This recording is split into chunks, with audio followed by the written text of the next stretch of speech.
Pernah nggak, J, minta izin beli mobil tidak dikabulkan oleh ibu, oleh istri? Pos ini kan kita beli waktu itu 1,3. Oke. Sedangkan ini kan 14,5 M. Oke.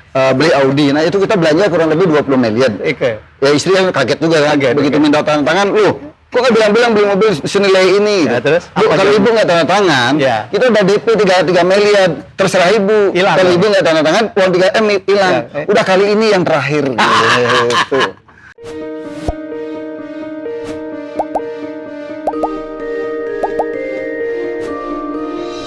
Dalam perjalanan saya liburan di Bali, bertemu dengan teman-teman luar biasa. Saya bertemu dengan orang-orang hebat, baik orang Jakarta yang juga sedang liburan ke Bali, maupun orang-orang Bali hebat. Sekarang saya berada di Jalan W.R. Supratman ya, di Kota Denpasar, ibu kota Bali, untuk bertemu sahabat saya. Kita bersahabat cukup lama. Seorang legend, berjuangnya dari nol, dari bawah gitu ya. Dan hanya tamat SMP, SMA pun tidak tamat. Karena disuruh ayahnya untuk berhenti, dan sekarang dia membuktikan dengan kerja keras, dengan kreativitas, dan tokoh satu ini inspirasi banyak orang menjadi tokoh sukses. Lihat tuh, dia punya 14 sport car. Anda bisa menebak karena Boy William pernah mengangkat ini. Tapi saya akan mencoba mengangkat dari sisi lain ya. Ini dia. Di mana dia ya? Bisa. Luar biasa. Ini Lambo. Ya. Ada berapa aja? Ada 14 aja ya? Atau udah nambah? Kita baru minggu kemarin ada pesan Gladiator 1, Sahara dimodif off-road extreme. Oke. Itu nambah 1. Terus? Terus kita target mau beli Ferrari karena kemarin jual Ferrari. Masa pandemi kita jual Ferrari.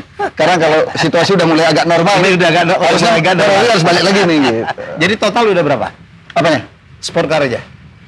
Enggak. Kalau mobil sport car 3 ya. Kalau mobil Jeepnya yang banyak nanti. Jeep kita banyak? ada itu ngitungnya dulu 5 lah. Karena masih Indah lagi 3. Kita ada pesan Cherokee juga. Jadi J itu ya, untuk Anda boleh kaya, tapi kita pun di rumah, termasuk saya, kita mau beli Kijang aja harus izin istri. Kalau J ini, dia tinggal bilang sama istrinya, "Bu, bayar tuh." Enggak juga. Gak pakai izin. Tetap izin. Kalau masa pandemi apapun harus izin. Oh, dulu enggak toh? Dulu enggak. Karena kan uang 50 juta itu berarti juga kan. Kalau beli sesuatu harus izin dulu. Oh gitu. Tapi minggu lalu udah izin bu ya. Kita mau nambah mobil lagi nih. Boleh. Masa ketua ini mobilnya nggak lengkap? Pernah nggak, J, minta izin beli mobil tidak dikabulkan oleh ibu, oleh istri?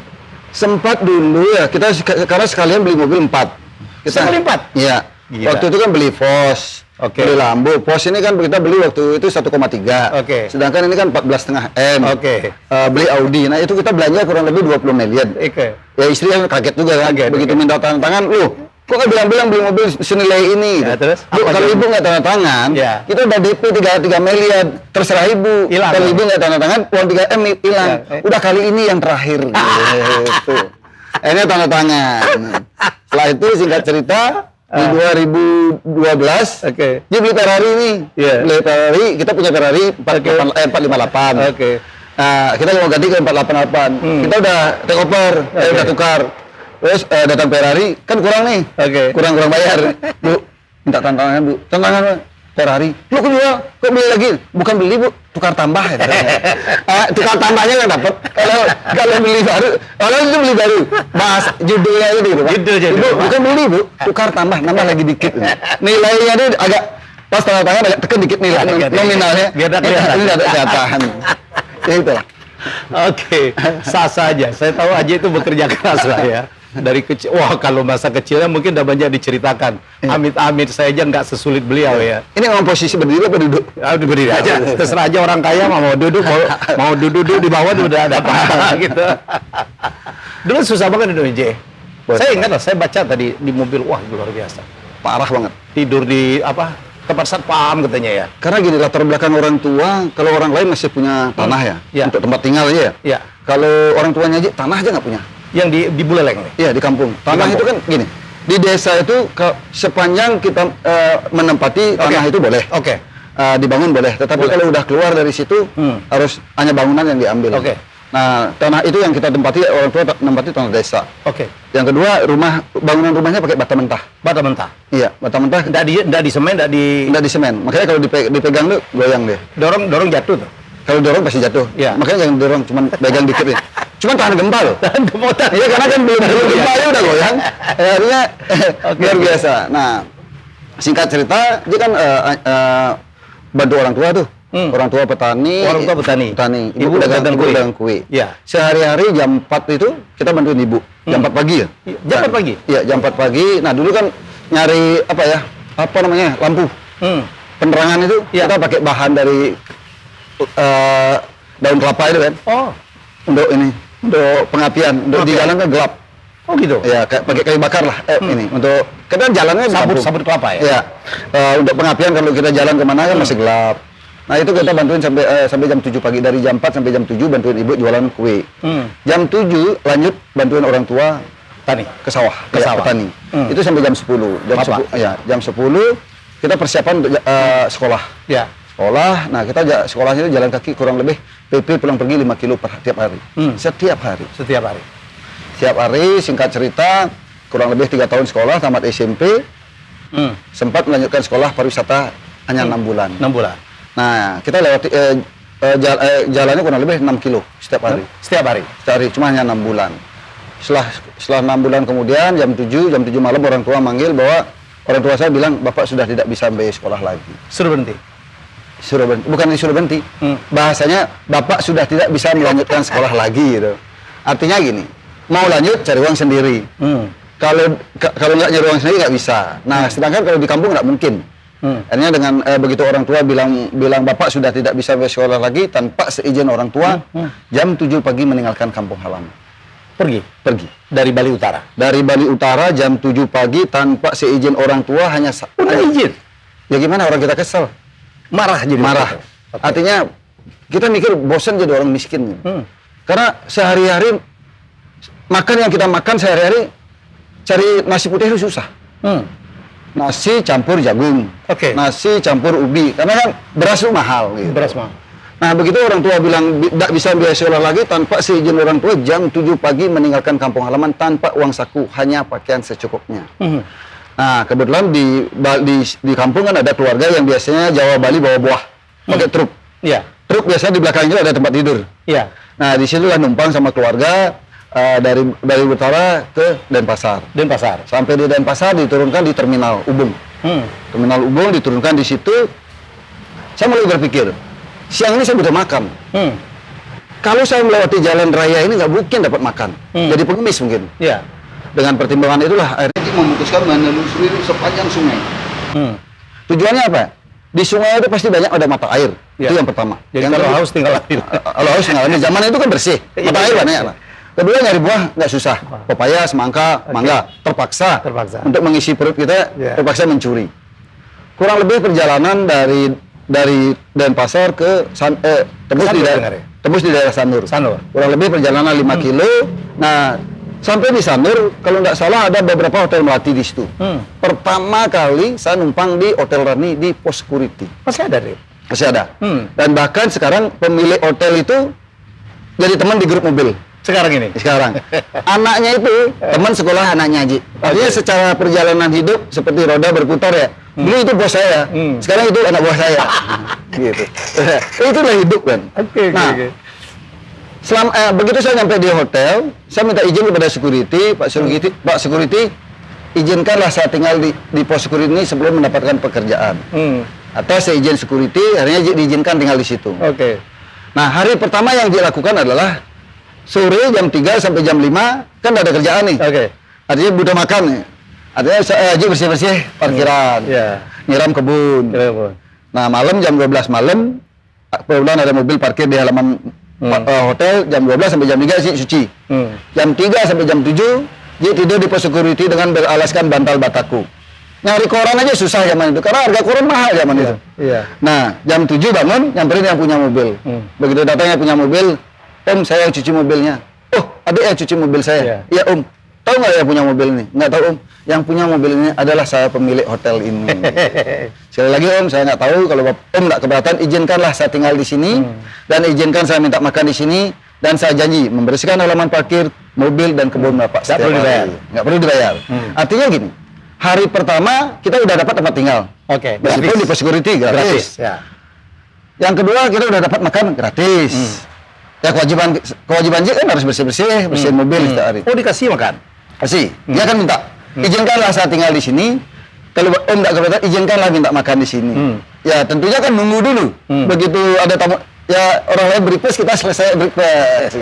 Dan sekarang kembali kita yang duluan. Jadi itulah hidup kan. Nah, Apa dong? hari kedua, karena di hari pertama mobil yang dicuci adalah mobil plat DK, kan identik pemiliknya orang Bali. Oke. Hari kedua mobil yang dicuci adalah mobil di luar plat DK. Plat B. Ya, plat B, plat D, plat L gitu.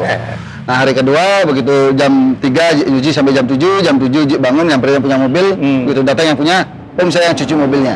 Nah, di hari kedua dan seterusnya selama 2 tahun tuh penghasilannya Ji sehari 2.000 sampai 5.000 per hari. kasih ya, seikhlasnya aja. Ya, misalnya masih lebih nih, Iya. nginep di Hotel Melati. Ya. Pasti mau keluar jam 7, jam 8 Iya, tuh kan. betul. Oh, saya yang cuci mobilnya. Iya. Oh, adik yang cuci mobil saya. Kasih lah. Ya, Om. Iya. Ya, kalau gitu, saya 5 hari di sini, setiap hari dicuci ya. Ada yang begitu. Ada juga yang marah. Loh, siapa yang nyuci mobil saya? Ada juga yang marah. Gara-gara kamu yang nyuci mobil saya kotor. Ampun lah itu. Ya, Nah, ada juga. Itu biasa ada karakter orang. Rezeki enggak naik Iya. gitu biasanya. Nah, kebetulan rata-rata sih rata-rata ngasih. Nah, cuman nilainya aja beda. Beda-beda. Nah, kebetulan di hari itu kedua dan selanjutnya itu penghasilannya aja 2.000 sampai 5.000 per hari. Wow, Bayangkan. masa itu gede dong? Lebih. Bayangkan waktu di kampung, uang saku yang diberikan aja nggak gitu? Nggak pasti. Kadang-kadang dikasih, kadang-kadang enggak. Kalaupun dikasih cuma sehari 100 rupiah. Uang yang 100 rupiah kalau buat naik angkot sekolah udah habis. Makanya kita putuskan jalan kaki, karena uang 100 rupiah sangat berguna. Begitu saya merantau di hari kedua, sudah penghasilan 2.000 sampai 5.000 per hari, saya udah mengatakan diri saya, suatu saat saya akan menjadi orang sukses di Bali. Itu dari kecil udah begitu, Cik. Karena gini, Mimpi untuk jadi orang kaya tuh dari kecil udah keset. Enggak pernah. Ingin sukses saja. Enggak juga. Oh iya? Tadi aja yang ngomong satu hari saya ingin sukses. Karena gini, begitu di hari kedua, penghasilannya 2.000 sampai 5.000. Dari ngelihat nilai ini, saya atas inisiatif saya sendiri tanpa diperintah oleh siapapun, saya pasti akan sukses.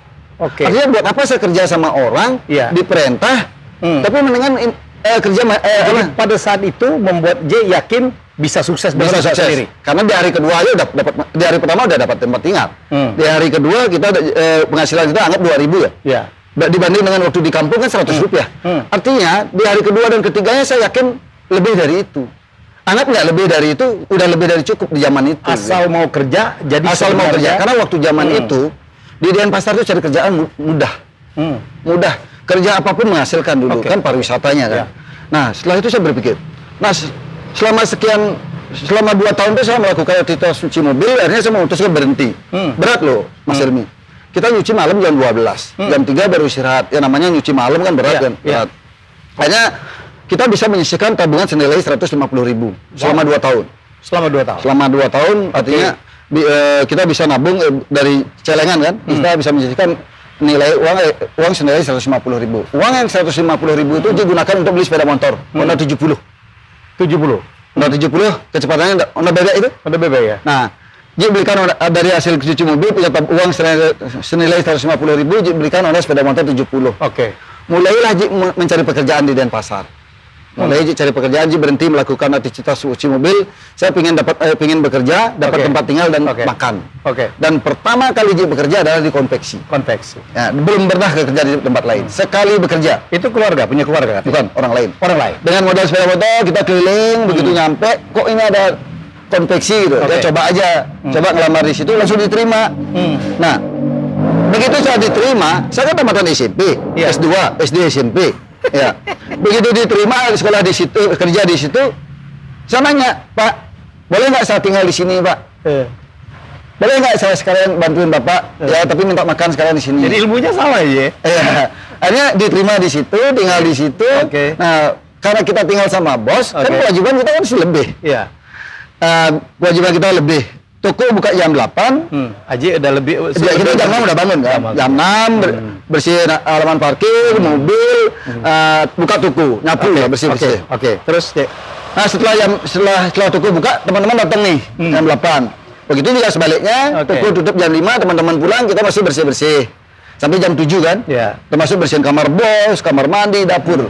Nah setelah jam 7, karena Aji kan pegawai serabutan, nggak ngerti apa-apa, keluar pun nggak bisa. Oke. Gimana keluar? Harus izin sama bos. Oke. Ya namanya zaman itu kalau kerja kita ada sama bos jadi. Kalau dulu hormatnya luar biasa sama bos. Kalau sekarang susah. Anak-anak sekarang nggak ada yang hormat sama bos. Kalau dulu kita, ya, benar kan? Kalau anak-anak dulu, kita zaman dulu kita punya bos dulu. Kalau sekarang, Pak. Nah, saya kerja di situ, di atas jam 7 nggak ada kerjaan. Artinya keluar nggak bisa, pintu digembok. Udah saya belajar jahit, motong, dan sablon. Akhirnya.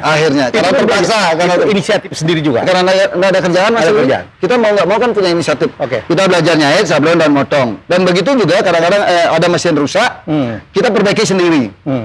Caranya bagaimana? Misalnya mesin jahit. Ya. Mesin jahit yang di sini rusak. Ya. Cari yang nggak rusak. Dipelajari. Kita ukur jarak antara jarum, ketinggian jarum sama ininya dengan yang sebelah. Ya. Kita pakai spidol. Ya. Itulah caranya. Akhirnya dalam waktu 6 bulan, saya bisa menjahit, bisa sablon, bisa nyerpis. motong, Bisa dan nyerpis. termasuk bisa nyerpis. Artinya biaya sangat efisien dari perusahaan kan. Iya. Nah disitulah setelah 6 bulan, bosnya aja mulai percaya. Mulai saya diajak kemana-mana, diajak beli bahan baku, diajak keliling, jadi orang kepercayaan. Dan bos saya bilang, suatu saat kamu akan menjadi orang yang berhasil. Gitu. Wow. ceritanya. Jadi kita jalan kemana ke Jek? Ya, ini mobil obrol ada lagi satu. Model off-road. Jadi sebenarnya ya teman-teman, belajar dari apa yang diceritakan oleh J itu, ini adalah orang yang selalu membeli lebih daripada yang dia dapat. Ya, ada orang yang digaji 10 tetapi dia ngasihnya 9. Nah, kalau J ini dia digajinya 10 tapi dia barangkali dia memberikan 20. Ya, pertama bosnya pasti senang. Ya, yang nomor 2, beliau jadi banyak sekali pengetahuannya. Itu yang pernah saya bilang ya, jadilah generalis. Bisa apa aja, ya, pelajarin apa saja, ya, lihat dia bisa semua, nyuci mobil, tadi bilang, motong, jahit, nyerpis mesin jahit, dan tahu di mana harus beli bahan baku, dan itulah yang membuatnya akhirnya sukses menjadi pengusaha, dan sejak itu dia menjadi spesialis. Jadi ini ilmu luar biasa, betul ya, gitu ya, Ya, memang kita satu-satunya pengusaha yang memang latar belakang dari nol adalah Krishna. Ya. Krishna. Nah, selama bekerja di situ kan dipercaya. Ya, Setelah 6 bulan kemudian, setelah itu perusahaannya menjadi besar. oke. Perusahaan Siddhartha jadi besar suatu ketika, begitu perusahaan besar, order banyak, kerjaan nggak bisa terhandle kan? Iya. Nah, mulailah saya bilang sama Pak Siddhartha, namanya Pak Siddhartha. Pak Siddhartha. Pak, kerjaan ini kalau dikerjakan di dalam nggak bisa. Harus di luar. Harus di luar. Harus Apalagi di luar. kalau liburan anak sekolah. Oke. Ya. Saya bawa keluar, cari pengepul. Nah, begitu saya bawa keluar, bawa jahitan keluar, ketemu dengan teman sekolah saya, yang sekarang jadi istri saya. Oh itu ya? Iya. Yang dulu di Borobudur nggak dapat ya? Ya, di Borobudur nggak dapat. Nah, begitu saya bawa kerjaan, ketemu dengan teman sekolah, Iya. yang sekarang jadi istri saya. Loh, kamu kerja di sini? Iya. Iya. Udah berapa lama? Setahun. Jadi apa? Tukang jahit. Gitu. Nah, sering curhat, sering bawa kerjaan, pacaran. Sempat ditolak berapa Sempat kali sih? ditolak, iyalah. Dia Karena tahu dia itu. waktu SMP kita tahu nakal bandel. Bandel, nggak punya masa depan kali ngeliat aja. Ya udah pasti. Tapi masa depannya suram lah. Madesu, masa depan suram dulu. Ya. Akhirnya kita pacaran. Akhirnya kita putuskan nikah muda. Nah, begitu nikah muda, bilang saya umur Belas kali ya? 19 ya? 19 nikah betul Istri ya? umur 17. 17. Saya bilang sama Pak Siddhartha, Pak, saya mau nikah muda, Pak. Kamu ini terlalu berani nikah muda. Itu perlu modal, perlu proses. Nggak apa-apa, Pak. Begitu saya nikah muda, perusahaan Bapak saya yakin akan lebih besar. Oke. Ya. Terus. Begitu nikah muda, terpaksa ini, saya paksain aja, dikasih tidak dikasih nikah. Begitu nikah, nah mulailah saya bilang sama Pak Siddhartha, bantu saya mesin. Saya tinggal di gudang Bapak, Oke. sama istri. Oke. Istri saya ngajak tukang jahit. Kurang lebih 4, akhirnya perusahaan itu Siddhartha jadi besar karena tukang jahit kerjanya udah dihandle sama istrinya Oke. gitu. Nah, begitu besar, singkat cerita tahun 90, Oke. 94 kita buka usaha kecil-kecilan namanya Cok Konveksi. Kenapa namanya cocok? Karena waktu kecil Ji dipanggilnya kalau di Sunda namanya diapain? Dicok gitu. Dicok. Nama asli Gusti Murah Hanom. Murah Hanom. Gusti Murah Hanom. Sebelum saya lanjut, kenapa juga dipanggil aja akhirnya? Nah, karena gini, kalau dulu kenapa dipanggil Cok? Karena waktu di Sunda dibilang Cok, makanya dibuat namanya Cok Konveksi. Satu, buat nama tuh biar simpel, biar cepat punya brand. Cok. Cok. Kenapa Bali banget ya? Iya, Bali banget. Kenapa dinamakan Aji? Karena semenjak punya Krishna, orang manggilnya bingung. Ada yang manggil Aji Cok, Ada yang manggil Aji Cok Krishna, Iya. kita bingung jadinya. Oke. Udah panggil aja Aji Krishna gitu. Oke. Karena sekarang brandnya lebih ke Krishna. Krishna. Artinya Aji itu kan bapak. Aji itu bahasa Balinya tuh bapak artinya. Bapak. Jadi Artinya udah berkasta. Aji itu bapak. Aji itu bapak. Oke. Gitu. Jadi ini akhirnya semua orang manggil J. Aji. Iya. Aji. Kalau orang yang manggil Gusti Ngurah Hanam cari sumbangan. kan orang nggak tahu. Bisa ketemu dengan Pak Gusti Ngurah Hanam. Kalau dulu belum ada yang tahu Ji kan. Itu minta sumbangan. Ya kalau dulu kan orang yang kesini atau kemana kita lagi nyapu ada apa bisa ketemu dengan Pak Gusti Ngurah Hanam. Pak Gusti Ngurah Hanamnya kayaknya lagi di luar Pak. Iya. Padahal nggak tahu. Padahal itu Gusti Ngurah Hanam. Padahal ini orangnya yang nyapu. Tapi sekarang nggak bisa bohong. Orang udah tahu semua. Karena udah terkenal. Masuk di Boy William loh. Masuk di TV di mana-mana luar biasa. J, kenapa dinamain Krishna, J? Krishna itu karena anak nomor 3. Oh, itu nama anak nomor 3. Anak nomor 3. Oke. Anak yang pertama namanya Berlin. Berlin. Kemarin kan tadi malam Berlin kita Gastro. di Berlin. Oh. Berlin Gastro. Namanya anak kedua namanya Dia. Dia. Ya, nama anak ketiga namanya Krishna. Anak Krishna. keempat namanya Rama. Rama. Iya. Kenapa nama Berlin? Kalau Krishna, Rama, tahulah kita ya, Hindu gitu. Iya. Berlin kenapa? Karena restoran lebih ke Eropa lah. Wow. Cocoknya Berlin karena ada rooftop. Bahasa Inggrisnya lah itu. Rooftop Berlin Gastro gitu. Tadi malam Kalau rooftop Krishna kurang dapat. kurang dapat. Iya. Tapi kalau oleh-oleh Krishna oleh-oleh karena Krishna itu kan bahasa dari sejarah pewayangannya ada. Ya. Gitu. Udah berapa cabang sekarang, J? Kalau Krishna termasuk outlet yang lain ya, kita ada 32 outlet. 32 outlet. Semua di Bali. Surabaya 1. Satu. Iya. Di luar itu belum ya? Di Bali aja udah. Ada Jakarta 1 bangkrut bangkrut. masa pandemi. Oh, sebelumnya bagus. Lumayan. Bagus. Kita pertahankan 31 outlet, tetapi kalau bicara Krishna oleh-oleh itu ada 8. Krishna oleh-oleh 8. Ada 8. Yang lainnya itu ada Krishna Water Sport, ada Krishna Adventure, Oke. ada Krishna Eco Village, ada Krishna Fantasy Land, ada Krishna Kuliner. Ada apa lagi lupa? Yang paling besar? Yang paling besar kita bicara kalau paling besar Bali Utara. Bali Utara. Ada Krishna oleh-oleh, ada water park, ada kuliner, ada Fantastic Land 10 hektar. Itu karena Aji membuat paling besar kan itu tanah kelahiran ya. Karena justru outlet yang paling banyak di Bali itu adalah Bali Utara, ada 8 outlet.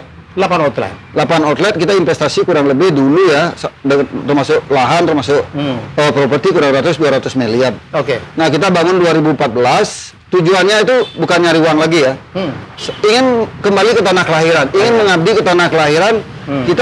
Kita mengingatkan masa lalu waktu susah kita. Waktu susah.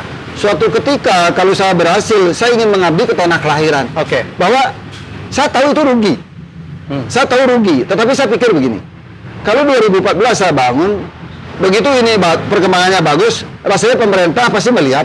Ya. Begitu ini mulai macet pasti dipikirkan mungkin infrastruktur, bandara atau apa. Ya.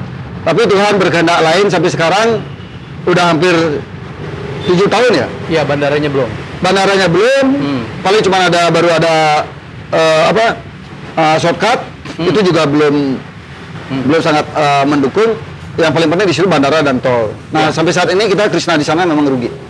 Saya tahu bandara itu sebenarnya kemarin udah hampir dibangun, Jik. Karena Pempronya itu kan teman saya. Mungkin karena pandemi. Karena COVID. Karena COVID. Investor udah dapat tuh kemarin. Iya. Iya, tapi begitu COVID, semua orang Iya. mikir dulu lah. Karena sebelum pandemi itu Ji juga sempat mengundang Pak Presiden dan sempat juga nanya sama Pak Presiden, izin Pak Presiden untuk menjawab kegalauan masyarakat Bali Utara, apa benar dibangun bandara? Beliau bilang, benar segera akan dibangun dalam waktu 2 tahun. Iya. 2 bulan kemudian pandemi. Saya dengar di atas laut ya, J? Di atas masih simpang masih susun. perdebatan, tapi kayaknya desain terakhir itu di atas laut. Karena menggampangkan untuk perizinan ya. Dan kita lihat jalan tol di Bali itu di atas laut malah keren tuh ya. Mungkin ini sambil minum kali ya ke belakang ya. Saya nunggu dari tadi tuh. baru sadar. Oh, jadi gitu ya, J? Ya. Jadi selama pandemi ada ditutup, J?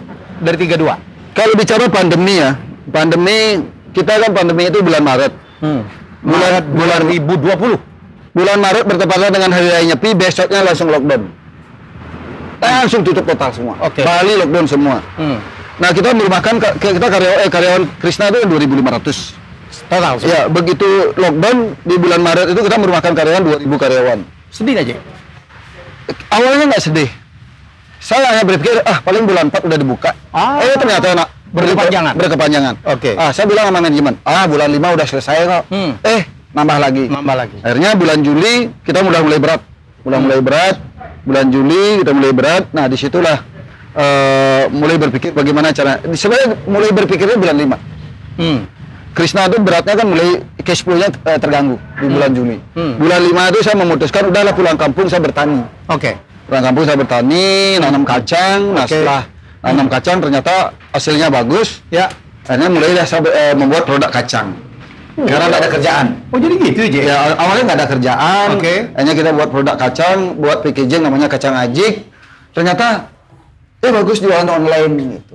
Jualan online. Kan bisa jualan online. Nah, setelah itu kita mulai buat ini. Pai susu. Pai susu, mulai kita buat pai susu. Enak saya dengar ya. Ya, mulai buat pai susu, kita jualan online juga, mulai terus buat Bali Banana. Terus ada 8 produk lah. Yang terakhir kita buat minyak ajik. Ya ternyata di masa pandemi kita inovasi ada 8 produk, ternyata bagus. Bahkan sekarang sangat bagus dan sangat best seller. Wow. Artinya setelah saya pikir-pikir, pandemi ini membawa berkah buat saya karena saya berinovasi. Ya. Kalau orang yang nggak berinovasi, mengeluh, artinya pesimis. Nah, karena saya berinovasi, akhirnya sekarang baru dapat jawabannya. Ternyata pandemi itu membawa berkah. Mungkin kalau saya diam mungkin nggak bisa berinovasi. Nah, inilah hasil produk di masa pandemi. Ini contoh kecil ya, Mas Helmi. Ini ada kacang, ini ada bakpia, ini Bali Banana crispy. Ini hitung aja sekarang di masa pandemi yang ini ada beberapa 1, 2, 3, 4. Nah, ini semua produk masa pandemi. Ini produk masa pandemi semua. Saya coba nih, saya habis 7 tadi malam. Iya, itu pasti enak. Apa timnas kalah lagi? Kalau menang habis 12 saya. Iya. Nah, ini yang terakhir kita launching. Ini minyak ajik. Ini minyak apa? Untuk urut, untuk herbal, untuk urut, untuk gatal, untuk ini. Ini banyak. Omsetnya besar, Cik. Ini kan belum 1 bulan. Ini belum 1 bulan, 1 hari itu udah 500 botol di Krishna. Hanya jual di Krishna. Nah, ini kan belum, ini reseller baru dibuka sama distributor. Terima aja, Cik. Jangan-jangan ada yang mesen tuh? Enggak. Belum. Biasa pasti nanya nih. Oh, nanya. Kalau enggak, Aji nggak punya utang kan saya dengar?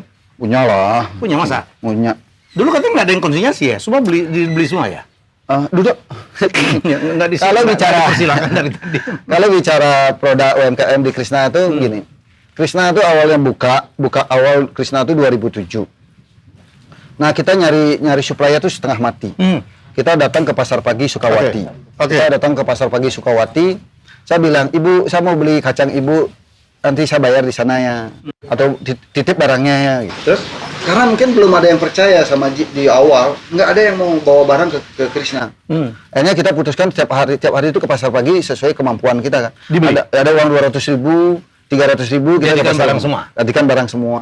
Nah, kalau kaos kan kita udah produksi sendiri.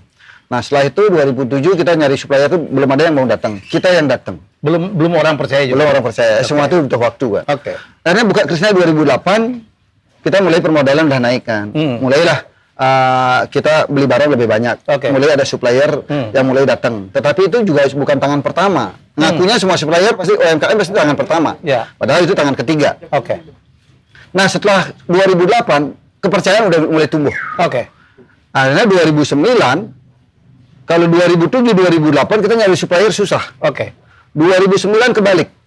2009 Krishna itu kan ramai banget. Ramai bahkan sampai antri orang-orangnya. 2009 giliran supplier susah nyari Krishna. Gitu. Nyari susah. Susah. Karena apa? Kita harus betul-betul seleksi produk yang benar-benar bagus, murah, tangan pertama gitu. Nah, itulah ini ya perjalanan hidupnya. Artinya semua itu butuh proses. Artinya kalau buat branding itu tidak mudah. Tentunya kan dari sikap, karakter kita yang kita lakukan, kebiasaan kita yang dilakukan. Saya mau nanya nih, Tiap kali kita masuk ke Krishna itu kan dikasih stiker tuh ya. Sampai sopirnya dikasih stiker. Itu untuk apa? Kontrol kah? Kita terbuka ya, kita open lah di bisnis ya. Stiker itu fungsinya kita ngasih ini ucapan terima kasih kepada driver dan travel. Misalnya contoh gini Mas Helmi ya, kita bicara bus. Bus itu kan ada supir, ada tour leader, ada guide. Ada Ya, tiga. Ada tiga. Paling tidak, Krishna itu sudah dibantu oleh travel dan supir dan guide Yang membawa yang membawa ke calon sana pembeli ke tanpa Krishna. dipaksakan. Tanpa dipaksa. Kita ngasih ucapan terima kasih 12%. Kasih komisi. Kasih komisi. Bagi-bagi mereka. Dibagi bertiga. Nah, yang membagi itu adalah saya langsung. Langsung. Kalau saya kasih travelnya aja langsung, tour leadernya, Belum tuh nyampe. takutnya nggak dikasih supirnya. Jadi, Itu sering terjadi. jadi, Kadang-kadang dulu saya kasih tour leader langsung, tapi tidak dikasih supirnya sama guide-nya. oke. Akhirnya ribut. Oke. Akhirnya saya kasih tahu, Bapak, sebaiknya rezeki ini dibagi. Ya. Kan kita sama-sama ikhlas. Oke. Rezeki ini dibagi. Kalau Bapak tidak bagi ke driver, kalau driver stres, Ya. marah, itu mobil langsung dinyungsepin ke tebing, rugi kita semua loh. Ya, Nah, ya. Akhirnya mulai kita sadarkan lah semua. Oke. Nah, Oh, jadi itu tujuan. sistem, ini Ya, pekerjaan luar biasa. sistem. Karena apa ya? Karena di oleh-oleh itu kan tidak terlepas dari pariwisata. Pariwisata. Artinya kan supir, gaya itu kan kasihan juga kan. Makanya sopir-sopir itu dengan sukacita ya, Ya. mengarahkan kita ke Krishna aja. Kita juga tidak pernah memaksakan, semua itu mengalir begitu saja. Begitu aja. Begitu saja. Saya tidak pernah ada MOU dengan supir. Ya. Saya tidak pernah Tapi di MOU situ dengan guide. kekuatannya, Ya. ya. Yang penting harga di Krishna itu murah. Ya. 40% produk sendiri. Oke. Dan betul-betul kualitasnya bisa dijamin. Dijamin. Gitu. Dan sopir dapat, tour guide dapat. Sekarang gini ya. Mas Helmi ya, supir itu kalau nyari penghasilan dari driver, paling dia dapat sehari 100.000. Iya. Nah dari sinilah dia dapat belanja itu, dapatlah sekedar Ya. ucapan terima kasih. Mas ini kan tahu Deka, dari Bali ini kan daerah pariwisata, Ya. daerah Deka, Ya. daerah komisi. Iya. Ya kita Daerah ngerti lah. komisi, ya. Kita lebih fair kan. Ya, fair. Ya. Tapi kalau orang lain sampai mengeluarkan komisi sampai 20% itu terlalu berat. Berat. Artinya kan harga produk jadi lebih mahal. Tapi orang jadi belanja banyak ya. Jadi volume itu akan menentukan aja ya. Iya. Jadi tiap kali orang bayar, tinggal ngelihat stikernya aja ya. Nomor Di stiker sekian. itu di samping untuk ucapan terima kasih, Oke. kedua juga untuk ngitung jumlah volume tamu yang masuk. Makanya Mas Helmi, kalau nanya tentang Krishna, berapa mobil setiap hari masuk? Taksi berapa? Motor berapa? Bisa dikontrol Bus sendiri. berapa? Freelance berapa? Dalam waktu 5 menit saya bisa jawab. Karena pakai stiker. Karena pakai stiker. Tidak perlu pakai sistem-sistem. Nggak perlu pakai sistem. Karena dari situ dan jumlah pengunjung per hari itu berapa? 99% kurang lebih pas. Termasuk omzet J ngerti ya, kira-kira ya. Kalau J gini, J itu satu-satunya pengusaha, Iya. satu-satunya perusahaan yang tidak punya marketing di Krishna itu adalah Krishna. Krishna. Satu, di Krishna nggak ada marketing. Kedua, ownernya nggak pernah ke kantor. Nah, kantor. Stres kalau lihat menghitung komputer aja nggak bisa? Ngerti pembukuan enggak? Nggak. Terus? Nggak. Bagaimana J kontrol gitu? Ketiga, kontrolnya. Iya. Kita percaya sama Tuhan aja. Saya nggak pernah ke kantor. Kantor nggak punya. Oke. Terus meeting nggak suka. Pokoknya kalau dikasih laporan, raca rugi laba, ada kertas ini, nggak usah apa tanda tangan. Yang perlu tanda tangan sini tanda tangan. Semua sistem percaya gitu, J? Percaya. Percaya nggak akan dibohongin orang? Pasti Pasrah. ada dong. Pasrah. Pasrah aja. Pasrah. Karena saya pikir gini, hidup saya bukan untuk nyari uang. Kalau dulu nyari uang, kalau dulu saya nyari uang, jujur. Kalau dulu karena susah hidup, saya nyari uang. Kalau sekarang kan bukan uang lagi yang saya cari. Mempertahankan perusahaan branding ini yang kita pertahankan. Bagaimana mempertahankan nama Krishna untuk Bali, gitu. Karena Bali, Krishna itu kan udah bawa nama besar Bali. Betul. Artinya saya harus berbuat sesuatu. Bagaimana membuka lapangan pekerjaan, bagaimana menggairahkan UMKM, dan apalagi sekarang saya dipilih jadi ketua IMI, bukan hanya senang-senang di otomotif. Ya. Saya bagaimana membawa orang-orang biar komunitas seluruh Indonesia biar ke Bali. Datang ke Bali. Padahal kita pengeluaran. Nggak mungkin pemasukan. Betul. Ya kita misalnya mungkin yang harusnya mungkin ke Bandung kita tarik ke Bali pasti kita pengeluaran kan, nggak mungkin masukan. Artinya di situ saya bisa berbagi kepada teman-teman yang misalnya Ada di punya Bali. hotel atau Ya. apa gitu. Nah saya pikir apa yang kita lakukan pasti dibalas oleh tuh, pasti ada balasannya Ya, lah. Gitu. Tetapi kita ikhlas. Ya, ikhlas saja. Gitu. Luar biasa tuh. Tapi katanya pegawai-pegawainya banyak yang sekolahnya tinggi aja ya? S2 saya dengar ya? Ada juga? Kalau di kantor, ya saya nggak ngerti ya S2, S7 apa di mana di bagian keuangan itu saya nggak tahu. Yang jelas silakan diatur. Yang ngatur tadi Budayu. Budayu tadi? Ya, kan masih muda dia. Budayu, Budayu tolong atur yang dibutuhkan apa aja. Saya juga nggak ngerti. Kadang-kadang saya pernah ke kantor ya. Begitu ke kantor saya nggak tahu pegawai-pegawai di sana. Nggak kenal malah? Banyak nggak kenal. Nggak kenal. Apalagi di perpajakan kan. Iya. Bagian apa? Oh pajak. Oh bagian apa? Keuangan. Kadang-kadang ada yang kesini tanda tangan. Dari mana kamu? Saya disuruh minta tanda tangan sama Budayu. Oh udah lama kerja sini. Udah 3 tahun. Oh gila 3 tahun kerja di situ. Jadi apa ya, manajemennya ya begitulah, modal percaya, agak-agak tradisional, tapi perusahaannya berkembang terus. Dulu waktu kita kenal Krisna baru 2 tahun. Udah lama banget. Udah kenal lama banget kita. Iya. Dulu kalau saya ke Bali nggak bilang marah dia. Jadi udah nggak perlu mobil lah Pak. Saya nggak mau merepotin lah. Iya. Makanya saya selalu bilang, saya sama simpel bilang sama manajemen, kalau kita pas meeting, sekali-sekali meeting oke lah. Saya serahkan sepenuhnya kepercayaan kepada kalian semua. Kalau perusahaan mau besar, ayo bekerja yang benar. Kalau perusahaan yang mau bangkrut, silakan aja kalian korupsi ya. Semua korupsi udah tutup perusahaan. Yang rugi bukan saya. Yang rugi 2.500 karyawan plus keluarganya. Dan dosa kalian akan besar sekali. Iya, masa saya bilang gitu. Mending kalau kamu susah, ada keluarga kamu yang sakit, bilang apa adanya. Jangan bohongin saya. Nilainya berapapun saya akan siap support. Karena itu urgent. Ya kita menyelamatkan orang kan nggak ada salahnya kan gitu. Tetapi daripada dibohongin gitu. Apalagi orang yang sudah dekat sama saya, orang tuanya sakit atau apa sih artinya? Kita kan menyelamatkan orang. J, saya dengar juga main di properti juga ya J. Jadi ada berapa brand-brand kayak apa kuliner yang juga nempel selalu di Krisna ya J? Ya kita kalau apa ya, bicara properti, kalau properti untuk apa ya, bangun rumah sih enggak. Ya tahu. Kalau beli rumah sempat beli rumah, beli unit apartemen, kondotel, itu semua kita dibohongin sama orang. Buat toko, buat restoran gitu, bangunannya bangunannya bangunannya disewain. Kerjasama. Ya, Krisna itu tidak ada yang tempat yang disewakan. Semua itu profit sharing kerjasama. Seperti contoh bebek sawah. Nah, itu nempel. Nah, itu kita ada beberapa bebek sawah. Dulunya ada 6. Sekarang tinggal ada 3. Yang 3 kita tutup jadi ke produksi kue. Nah, sekarang ini kita putuskan di tahun 2022 yang besok ini, malah kita beberapa restoran kita akan tutup. Terus? Hanya yang buka nanti yang Belen Gastro, sama yang di Tuban di Bebek Tepi Sawah. Yang lainnya kita akan tutup. Karena setelah saya evaluasi selama pandemi 2 tahun ini, kan yang saya bilang tadi kan produksi kue paling menjanjikan. Prosesnya mudah.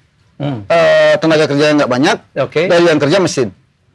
Hanya kalau restoran, kita itu restoran karyawannya banyak, anggap 80 orang, omsetnya kecil, variannya banyak. Nah, misalnya gini, kalau restoran kan meskipun udah terkenal, tetap di jam 3, jam 4 tuh nggak begitu ramai. Ada jam makan kan, jam 12 orang makan penuh dan kewalahan. Tapi jam 3, jam 4 kosong, karyawan banyak nganggur. Kalau diproduksi kue terus dia, nggak expired. Nah makanya saya bicara pay susu. Saya bicara pay susu ini tenaganya waktu saya buka pertama cuma 5 orang. Kita produksi bisa 500. Sekarang kita produksi 5.000 per hari dengan karyawan 50 orang. Nah 5.000 per hari dengan karyawan 5 orang, omset kita udah anggap 2M sebulan. Itu kerja apa lagi? Restoran dengan karyawan 100. Nyari omset 1M itu udah capek sekali. Sekarang ya? Nah, memang dari dulu. Kenapa nggak dari dulu aja saya buat produk kue gitu? Artinya pandemi itulah yang membuka mata saya untuk membuat produk. Jadi ini kan mesin. Packagingnya plastiknya cuma tek. Kuenya pun mesin. 50% mesin, 50% tradisional. Terutama untuk ngisi-ngisi ya. Ya kalau restoran semua pakai ini dan variannya banyak sekali. Kalau nyetok bahan baku banyak. Variannya banyak. Busuk, kalau ini hanya 3 varian. Original, keju, coklat. Itu aja tiap hari. Dan tidak mungkin akan berubah. Dan ini best seller. Sangat best seller. Dan ini satu hari ini sebetulnya dibutuhkan 10.000 per hari. Senin sampai Kamis. Kalau Jumat sampai Minggu itu kita butuh 15.000. Karena selama 2 bulan ini kan kita kewalahan. Mulai tanggal 3 besok kita udah mulai buat pabrik kapasitas 15.000 per hari. Wow. Dengan luas 1 hektar. Luas 1 hektar. Luas 1 hektar. Bali Utara lagi. Dekat bandara. Dekat bandara bekas restoran dulu, namanya Warung Atis, bangkrut. Sekarang jadikan pabrik kue. Artinya ada 8 produk kue di situ. Contoh bebek tepi sawah Singaraja, dulu restoran, sekarang jadi kacang aji. Ini kacang aji ini produksinya di Bali Utara. Enak banget loh ini. Ya. Ini hasil berkebun. Ini dari hulu ke hilir nih. Sekarang restorannya dipakai produksi kacang. Kenapa kacangnya diproduksi di Singaraja? Karena ini kan proses expirednya lama. Ya. Dan yang garing banget aja. Ya. Dan yang terakhir, ini restoran bebek tepi sawah yang di Ponorogo. Kita tutup, kita ganti pakai Bali Banana Crispy. Bali Banana Crispy. Iya. Ini best seller. Artinya kalau produk yang di Krisna ya, kita bicara yang paling best seller adalah pertama teh susu aji. Kita coba. Kedua adalah Bali banana crispy, ketiga baru kacang. Dalamnya pisang loh. Makanya Bali banana crispy. Crispy. Crispy-nya itu kulitnya, Balinya itu ya sebagai logo ini. Enak ya? Nah, Oh. apalagi nggak bayar. Oh iya. J, dengar-dengar ada yang nyalonin mau jadi kepala daerah, J. Kalau ngelihat di konten YouTube kita Restu atau dia tidak setuju? Nah, kalau kita ngelihat kadang-kadang kan banyak teman nih, ada yang di Facebook atau di YouTube atau apa. Ini Bali satu, ini Bali satu, ini Buleleng satu atau apa. Ya kan itu di media sosial biarin aja. Tetapi secara pribadi kita tidak akan pernah untuk ke arah sana. Kedua, termasuk di organisasi pun tidak pernah ada pikiran untuk ingin jadi ketua ini atau apa. Saya ingin ngasih teman-teman yang mungkin lebih baik, lebih bagus dari saya gitu, daripada dari J. Nah, tetapi karena keadaannya dalam waktu 6 bulan ini betul-betul nggak ada calon, terus apalagi isunya udah digadang-gadang Ajik Krishna yang dicalonkan, kan bukan saya yang mencalonkan, dicalonkan. Akhirnya kita mau nggak mau, kita 2 hari yang lalu kita putuskan secara aklamasi, udah siap ngayah, artinya Bali itu siap ngayah gitu. Kalau ada satu orang aja yang nggak setuju dalam dia hari itu pun saya mundur. Gitu. Karena kan tujuan saya nggak ada tujuannya cuma ingin membangun otomatis di Bali. Dan luar biasa, J. Jadi Bali sekarang udah mulai pelan-pelan bangkit ya. Liburan udah rame. Saya sebulan lalu saya di Nusa Dua, Harley ke sini ya. Mereka bikin kegiatan di sini ya. Semua. Ya, baru bulan kemarin. Acara di Sanur. Di Sanur ya. Begitu masuk hotel ada 2.000 Harley. Iya. Waduh, luar biasa. Saya bilang Bali udah mulai ini ya, pariwisatanya mulai. Nah, kebetulan karena pasarnya Krishna kan domestik. Ya. Nah, yang sekarang kedatang itu kan penamu-penamu domestik. Ya, syukurnya saya merasa bersyukur Krishna itu pasarnya lokal. Artinya masih hidup lah, masih bisa bertahan. Andaikan kalau itu ke internasional berat. Ya, bisa jadi pilot. Krishna sendiri pun kalau sampai saat ini tetap belum bisa dibuka. Krishna dinyatakan sudah pilot 6 bulan lalu. Sekarang J udah mulai senyum, udah mesen-mesen mobil lagi. Kalau senyum kan tetap senyum ya. Tetapi kalau senyumnya sekarang lebih lebar. Ya. Ya, kalau ngelihat istri lagi, kalau pas lagi istri lagi pas gimana, kita lihat situasi juga, Bu. Kayak kita ada mau nama mobil satu udah besok. Gitu. Kita lihat situasi. Kalau lagi cemberut itu jangan dulu. Ibu tetap masak. Bedanya di keluarganya Ji itu gini. Orang yang paling aneh di sistemnya di keluarganya Ji. Ji ada pembantu 4 orang. Pembantu itu makan dari masakan istrinya Ji. Iya, itu lagi masak istrinya Ji. Jam segini lagi masak. Hobinya masak bener. Tapi kalau mau ngambil gambar sulit sekali untuk berhasil. Begitu dengar kabur dia. Gitu. Makanya teman-teman artis yang kesini. Nggak pernah tahu ya. Teman-teman artis yang kesini, termasuk Mbak Imbong, Boy William, saya pasti bisa gerebek keluarga Aji. Coba aja. Begitu ketahuan, langsung ke pintu semua. Begitu dikejar ke dapur, langsung ke toilet. Sulit. Karena makanya sampai sekarang mana ada muncul kan. Tapi peran Ibu Ketut itu luar biasa ya untuk kesuksesan Krishna. Krishna bisa besar tidak terlepas dari istri. Karena di sini saling mengisi. Saya tugas lapangan, istri yang bagian di dalamnya untuk di processing lah, untuk ngatur barang. Nah, sekarang kan anak-anak yang pertama, anak yang kedua udah turun bantu ibunya. Terus kemarin saya juga sudah sama Berlin, kemarin kita meeting sama anak yang pertama karena kita memutuskan di 2022 ada perubahan. Saya bilang, "Udah kamu sama adik-adik kamu urus dah perusahaan." Oh, anak-anak udah mulai masuk di perusahaan. Sebenarnya udah masuk. Nah, cuman saya biar lebih fokus lagi, kemarin saya duduk bersama anak pertama sama Berlin. Mulai di 2022 ini perusahaan sudah mulai saya serahkan ke kamu sama adik-adik. Mulai dah bantu. Udah saatnya Aji butuh bantuan. Gitu. Coba ngecek aja. Berlin sekolah? Tamat di manajemen. Manajemen. Sarjana.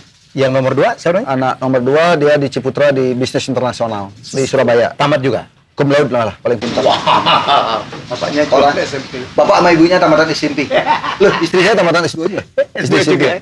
Tapi anaknya makanya kalau ngomong sama anak, kalau ngomong sama anak tentang pengetahuan kita ngomong dulu. Tapi kalau praktek nanti dulu. Kalau Krishnanya kuliah juga. Krishna, nah ini yang lucu. Anak yang ketiga ini dia kuliah di Undiknas. Terus sebelum pandemi 4 tahun yang lalu dan 3 tahun yang lalu dia ngegojek motor. Oh iya? Dia Gojek. Oh, ngapain? Saya lihat Gojeknya pakai Harley tapi? nggak pakai motor apa dia? Nmax. Serius nih? Iya, dia pakai Nmax. Awalnya dia pakai jaket Grab gitu. Kamu kok pakai jaket Grab sih? Loh, nge-Grab lah. Nggak percaya. Iya. Seminggu kemudian saya lihat ada helm di dapur, helm Grab. Saya nggak enak nanya anak nomor 3 kan. Iya. Saya tanya anak nomor terakhir. Rama, kok ada helm? Loh, orang Krishna Ina itu nge-Grab. Oh, kapan? Udah 2 tahun. Saya kan nggak enak kan. Iya. Saya panggil anak saya. Ina, ngapain kamu nge-Grab? Loh, emang salah? Nggak nanya aja gitu, jangan tersinggung gitu. Kadang-kadang sekarang susah ngomong aja anak itu kan. Mau nge-Grab aja. Tujuannya apa? Saya nyari uang 100 sampai 200 ribu sehari. Buat apa? Buat untuk ngopi dan nongkrong, biar nggak minta sama orang tua gitu. Masya Allah. Nah memang di sini Mas Helmi, saya punya anak 4, hampir rata-rata keempat itu nggak pernah minta uang. Ya hampir bisa dipastikan 80% nggak minta uang dari orang tua. Sampai sekarang. Bagus sih, cuman hebat ya. Jadi seorang anaknya Aji Krishna yang punya supercar demikian banyak, anaknya ngojek. Mas Helmi bisa lihat anak saya keempat itu pernah nggak pakai mobil supercar? Nggak ada. Pernah nggak pakai, nggak usah lah supercar, Alphard itulah. Atau mungkin Rubicon gitu, nggak pernah. Nggak mau. Anaknya aja yang sehari-hari dipakai paling cuman Pride, Jazz, HRV. Dilarang Enggak. Aji. Saya suruh kadang-kadang kamu pakai aja Harley, pakai Can-Am. Kan lebih enak nyantik. Nggak mau, nggak mau. Nah, itulah pertama nge-Grab. Setelah nge-Grab, Sampai sekarang. karena pandemi, akhirnya dia buat ini usaha namanya jasa cuci sepatu. Oh. Jasa cuci sepatu, oke lah, saya setuju. Sampai sekarang punya, bagus perkembangannya.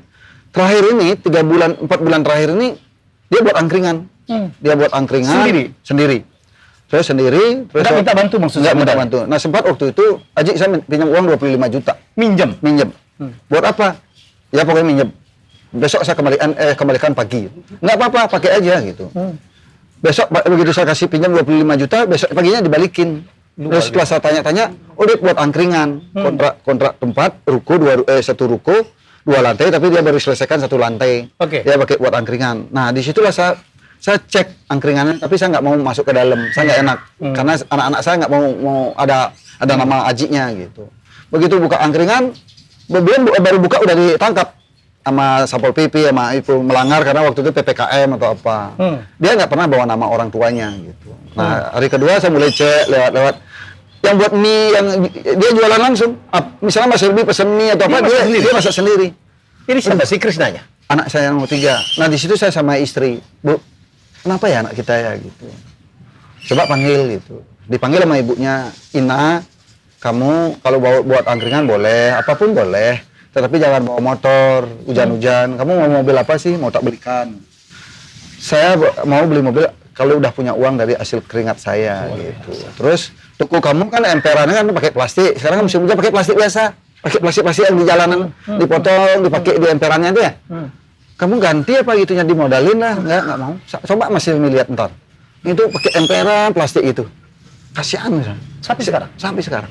Nah dia jualannya kan sore. Tapi kalau ngeliat warungnya jam segini bisa. Jam sore dia jualan, hari Senin dia tutup. Kita sebagai orang tua sama ibunya kan terharu lah melihat anak. Tetapi setelah saya pikir-pikir, anak saya hebat. Ya, dia tahu susahnya. Suatu ketika meskipun dia belum masuk di perusahaan orang tuanya, begitu orang tuanya pensiun, begitu dia masuk ke perusahaan jauh lebih hebat. Ya, karena dia udah melewati semua gitu. Jadi Aji itu campur antara sedih, terharu sama bangga ya?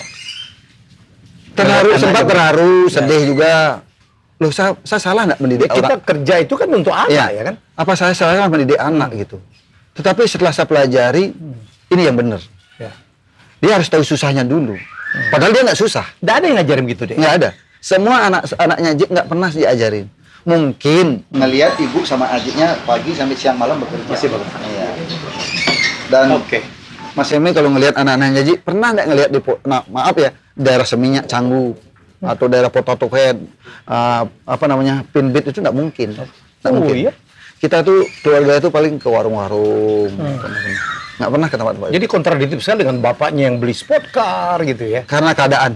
Karena hubungan kita dengan teman, dengan itu kita nyari komunikasi, Lebih kepada komunitas. Secara kita sehari-hari nggak kita pakai.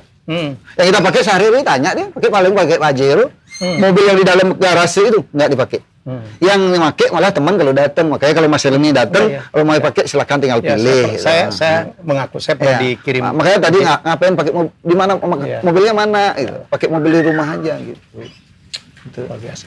Oke, banyak hal yang kita belajar ya hari ini. Mungkin syukur ini Aji belum cerita tentang bagaimana masa anaknya. Wah, luar biasa. Ada ibu di dalam. I learn a lot. Saya belajar Ibu ada di banyak. dalam. Kita Coba. belajar Ibu banyak.